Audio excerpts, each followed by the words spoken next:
Հաշվի առնելով նախորդ ընտրությունների փորձը եւ այն, որ չհաջողվեց համախմբել ընդդիմությանը, մենք նաեւ բանակցություններ էինք վարում Ազատություն կուսակցության հետ, որպեսզի կարողանանք ընդհանրական ազատական թևով մասնակցենք եւ վերջո երկար քննարկումներից հետո երկուստեք որոշվեց, որ այս ընտրություններին չարժի մասնակցել։ Նաև կան այլ հանգամանքներ, որ ցավոք սրտի ընդդիմության մի քանի ճակատով հանդես գալը կարող է տանել փոշիացման։ Հուսով եմ, որ երկու կողմն էլ ոնց որ ձգտում են երկխոսության միջոցով հարթել այս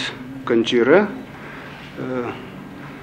Պարոն Հովհաննիսյանի մոտեցումները ակնհայտորեն ցույց են տալի, որ սրացման չի տանելու, եւ չի տարել այսօր։ Եվ պատրաստակամությունը քննարկումների միջոցով լուծել, կարծում եմ շատ կարևոր է, որ կարողանան նստել եւ բանակցություններ սկսել։ Այսօր Հայաստանը պետք է գնա շատ լուրջ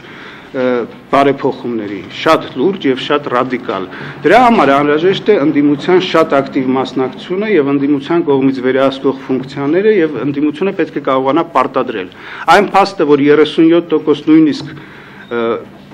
պաշտոնական տվյալներով դեմ է քվեարկել, նշանակում է, որ այդ մարդկանց շահը պաշտպանել է պետք եւ այդ մարդկանց շահը ներկայացնել է պետք